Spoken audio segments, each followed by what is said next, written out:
Getting ahead in your finances to the point where you can feel comfortable because you have a backup savings account can be hard. It can be even harder for those that are living paycheck to paycheck. I've been there and I can tell you that it's important now more than ever. I just recently had to quit my job because I have no daycare, and if I didn't have that money in my savings account to pay off my credit cards and live off of, we'd be struggling. I'm here today to share some simple ways you can set a little bit of money aside at a time to try to create a nest egg and an emergency fund.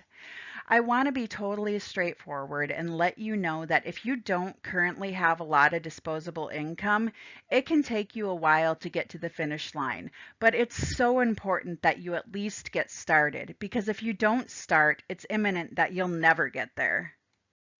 Setting up a savings account and making a regular deposit each payday can give you an emergency fund to have in case of an unexpected expense.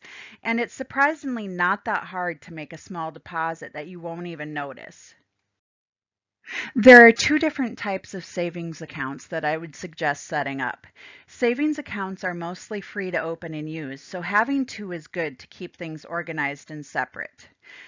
There's an emergency fund and a rainy day fund, and I'll go through what each of these are in a minute.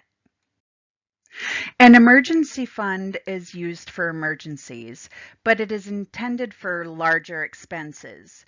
The main reason for having this type of fund is to give you and your family a little buffer in case of the loss of income. Remember my credit card story from last week? Your emergency fund account should have enough money in it to cover 3 to 6 months worth of expenses. Remember when we talked about budgeting?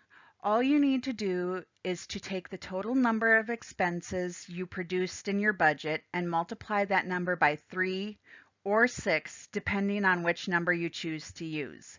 Some even say that it's a good idea to have 1 to 2 years worth of expenses, but I'm a little bit more realistic when it comes to how much a person on a tight budget can save. Okay, now for a rainy day fund. A rainy day fund is typically used for small emergencies like car repairs, appliance repairs, or any other smaller unexpected expenses. You should plan on trying to keep $500 to $1,000 in this account that you don't touch unless you run into one of these emergencies. I'm doing better now, but there was a time in my life when I had nothing. So I'm going to be honest here. I know how little money some people have, and when they tell you to forgo that Starbucks purchase every day and set that money aside, I'm going to be the first one to say, yeah, okay, what if that Starbucks coffee is a cup of great value Colombian coffee that I made in a saucepan on my stovetop? So I'm going to be realistic here. Sit down and take a look at your budget, which is your income versus your expenses. Find any amount you can to regularly put in that account. Next, talk to your payroll person and ask them to split your direct deposit into 2 or 3 of possible accounts automatically. This way, you more than likely won't even notice it missing from your check because the amount goes into your checking account already has that taken out of it. What if payroll doesn't give you that option? Not a problem.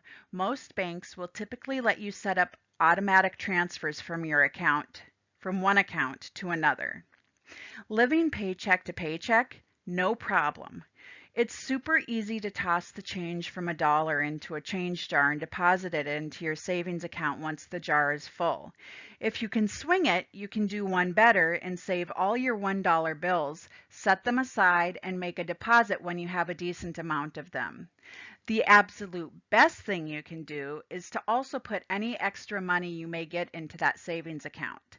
Taxes, birthday money, bonus checks, any money that is not regular money that you don't count on is a perfect time to put that money into your savings account. Of course, there are other things that you can do to save money if you have the money to spend on the things I'm going to talk about. First, eliminate your debt and put the money you're spending on interest into your savings account. Second, stop smoking. That 3 to 5 to 6 to 8 to even sometimes $12 on a pack of cigarettes every day, stop buying them and put that money into your savings account. Third, go out once a month instead of every weekend. Fourth, get a movie streaming service instead of renting movies or going to the theater.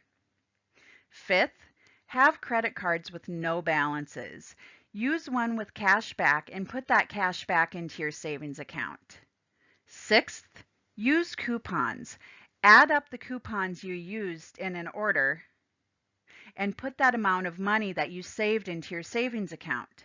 There's actually an app out there that I would suggest you take a look at. It's called Ibotta, and I've saved almost $500 with it since I started using it. I'm not going to go into it now, but I'll put the link in the comments section of this video.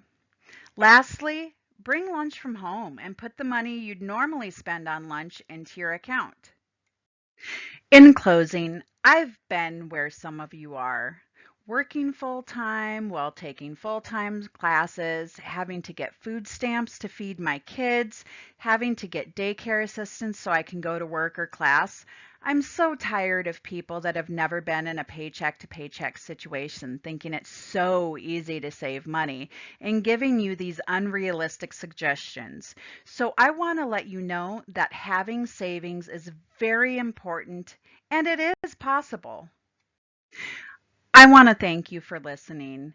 I hope you learned some great tips and tricks. And like I said, I'll put the link to Ibotta in the comments section. Have a great week.